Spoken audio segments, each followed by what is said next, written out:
जय हिंद बच्चों। मैं रवीश कुमार अपने YouTube channel Bihar board by Ravish में बहुत बहुत स्वागत करता हूँ। मैं आप लोग के सामने आज अवतल दर्पण पार्ट 3 लेकर आया हूँ, जिसमें हम लोग पहला पढ़ेंगे कि यदि वस्तु अनंत पर हो, दूसरा पढ़ेंगे यदि वस्तु फोकस पर हो, और तीसरा पढ़ेंगे यदि वस्तु वक्रता केंद्र पर हो। तो अवतल दर्पण में वस्तु की स्थिति पढ़ेंगे, उसका प्रतिबिंब पढ़ेंगे, उसकी प्रकृति पढ़ेंगे तथा प्रतिबिंब का आकार क्या है वस्तु के सापेक्ष ये पढ़ेंगे। तो बच्चों, आज का सेशन हम लोग प्रारंभ करते हैं। प्रारंभ करने से हम लोग पहले कुछ संकेतों के बारे में अध्ययन करते हैं। तो पहला संकेत जो है अनंत, अनंत को हम लोग इस संकेत से प्रदर्शित करेंगे। दूसरा ध्रुव, ध्रुव को हम लोग कैपिटल P से प्रदर्शित करेंगे। वक्रता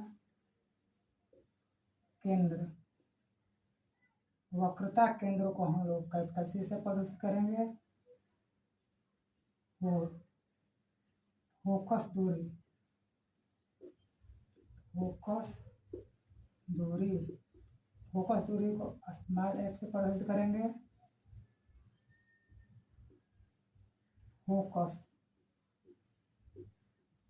फोकस या मुख्य फोकस, फोकस या मुख्य फोकस को कैपिटल F से प्रदर्शित करेंगे।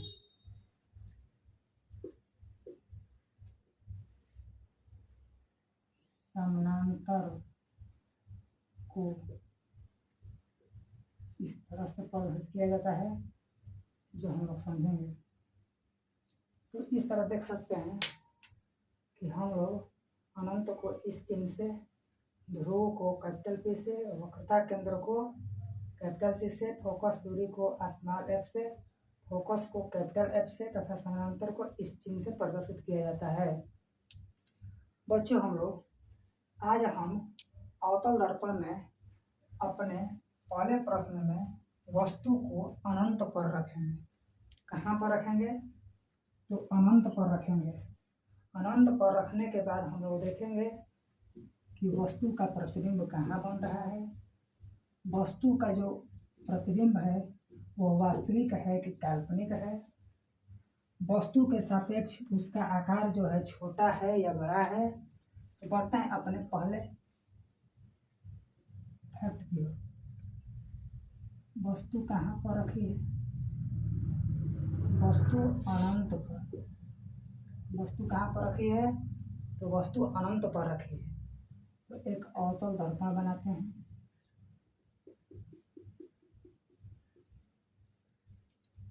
और एक अक्ष लेते हैं P, कैपिटल F और C, और ये अनंत। बच्चों, एक वस्तु को हम लोग कहाँ पर इसमें लिए हैं? तो अनंत पर। वस्तु को लिए हैं अनंत पर। इससे एक प्रकाश गुजारेंगे और दर्पण पर आपतित करेंगे। आपतित करने के बाद दर्पण से परावर्तन के बाद या परावर्तित होने के बाद जहाँ से गुजरेगी वहाँ पर हम लोग इसका प्रतिबिंब देखेंगे। मानते हैं कि यहाँ से इस पर प्रकाश आकर दर्पण पर टकराई। दर्पण पर टकराने के बाद हम लोगों ने कल पढ़ा था, यदि कोई प्रकाश की किरणें अक्ष के समानांतर आती है तो दर्पण से परावर्तन के बाद फोकस से होकर गुजर जाती है। किससे होकर गुजर जाती है? तो फोकस से होकर गुजर जाती है। तो बच्चों, यदि वस्तु अनंत पर है तो इसका प्रतिबिंब जो होगा वो कहाँ बनेगा? प्रतिबिंब, प्रतिबिंब जो है कहाँ पर बनेगा? तो फोकस पर बनेगा। कहाँ बनेगा? तो फोकस पर बनेगा। तो हम लोगों ने देखा कि वस्तु अनंत पर हो तो इमेज जो होगी वो कहाँ बनेगी? तो फोकस पर। इसकी प्रकृति अगर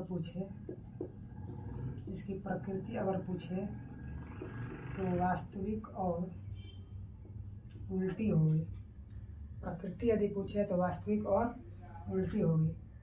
और यदि इसका आकार पूछा जाए तो वस्तु के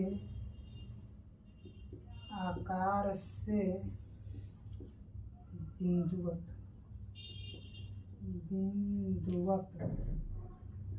यानी कह सकते हैं कि अवतल दर्पण में यदि वस्तु को फोकस पर रखा जाता है तो इसका प्रतिबिंब फोकस पर बनती है और प्रकृति वास्तविक और उल्टी होती है। आकार वस्तु के आकार से बहुत छोटा अर्थात बिंदुवत बनता है। बढ़ते हैं अपने अगले कॉन्सेप्ट की ओर और देखते हैं कि अगला क्या है।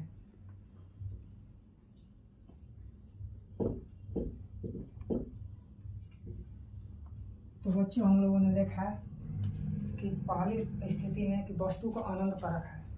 अब हम लोग वस्तु को फोकस पर रखेंगे। तो वस्तु को फोकस पर रखते हैं। यदि वस्तु को फोकस पर रखें तो एक अवतल दर्पण बनाते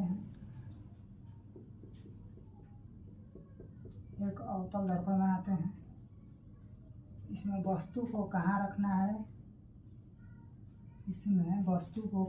है?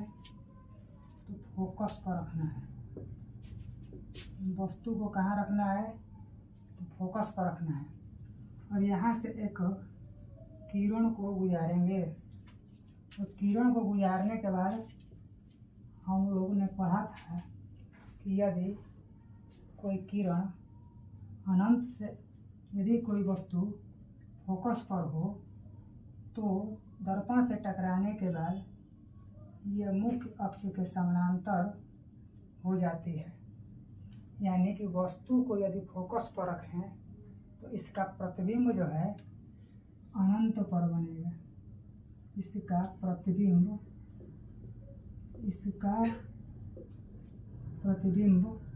अनंत पर बनेगा। तो देखते हैं कि वस्तु कहाँ पर है। तो वस्तु F पर, इमेज कहाँ बन रही है? तो अनंत पर। प्रकृति कैसा होगा? तो वास्तविक और उल्टा। आकार कैसा होगा?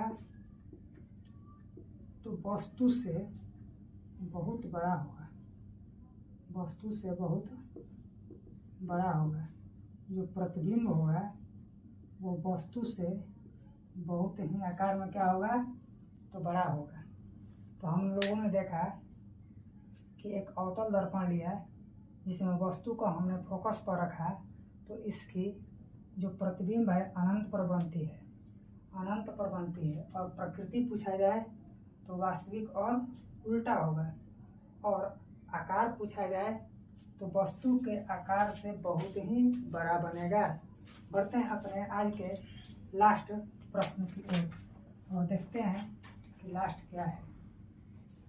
बच्चों हम लोगों ने अवतल दर्पण से संबंधित स्थिति में 2 स्थितियों को पढ़ा। इसमें अगला स्थिति है कि यदि वस्तु को वक्रता केंद्र पर रखा जाए तो एक दर्पण बनाते हैं। दर्पण कैसा होगा? तो अवतल दर्पण होगा। इसमें एक अक्ष बनाते हैं, फोकस और वक्रता केंद्र। बच्चों इसमें हम वस्तु को कहाँ पर रखें? तो वक्रता केंद्र पर रखते हैं। वस्तु को कहाँ रखते हैं? तो वक्रता केंद्र पर रखते हैं।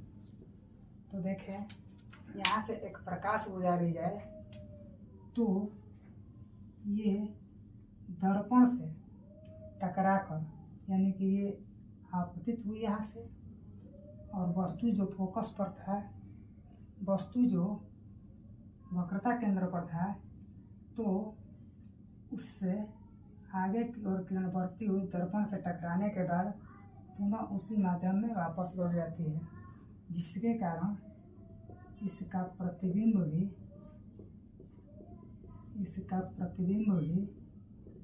कहाँ पर बनेगा, तो वक्रता केंद्र पर। यानी वस्तु की स्थिति C है तो प्रतिबिंब की स्थिति भी C होगी। इस स्थिति में वस्तु का जो आकार होता है वो प्रतिबिंब के आकार के बराबर होते हैं। यानी वस्तु C पर हो तो इमेज जो होगा C पर ही बनेगा। प्रकृति जो होगी वास्तविक और उल्टी होगी। आकार जो होगा इसमें प्रतिबिंब का वो कैसा बनेगा, तो बराबर बनेगा। कैसा बनेगा, तो बराबर बनेगा। तो बच्चों, हम लोगों ने अवतल दर्पण से संबंधित 3 स्थितियों को समझा और उससे बनने वाले प्रतिबिंब की स्थिति, प्रकृति तथा प्रतिबिंब के आकार के बारे में समझा। इसमें अभी 3 फैक्ट बचा हुआ है, जिसको हम लोग अपने अगले वीडियो में कवर करेंगे। जय हिंद।